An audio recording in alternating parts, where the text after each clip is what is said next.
7 সপ্তাহের বেবিকে মায়ের পুষ্টির সমস্যার আশঙ্কায় গর্ভপাত করা যাবে কিনা? সাধারণত পুষ্টির সমস্যার কারণে গর্ভপাত করা যাবে না।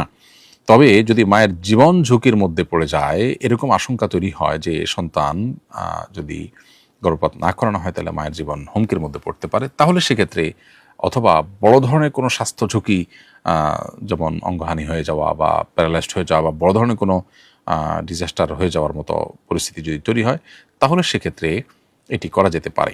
আর না হলে এরকমটি করা যাবে না। কোরবানির নিয়তে আমি একটা পশু কিনে রেখেছি, হঠাৎ করে পশুটা অসুস্থ হয়ে এখন মৃত প্রায় অবস্থায় আছে। এখন আমার করণীয় কি? আব্বু চাচ্ছেন জবাই করে সাদাকা করে দেব, এটা কি জায়েজ হবে?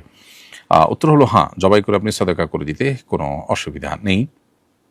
আপনার উপরে যদি কোরবানি আবশ্যক হয়ে থাকে, অজীব হয়ে থাকে, তাহলে সেক্ষেত্রে কোরবানির দিনগুলোতে আপনি অন্য আরেকটি পশু দিয়ে কোরবানি করবেন।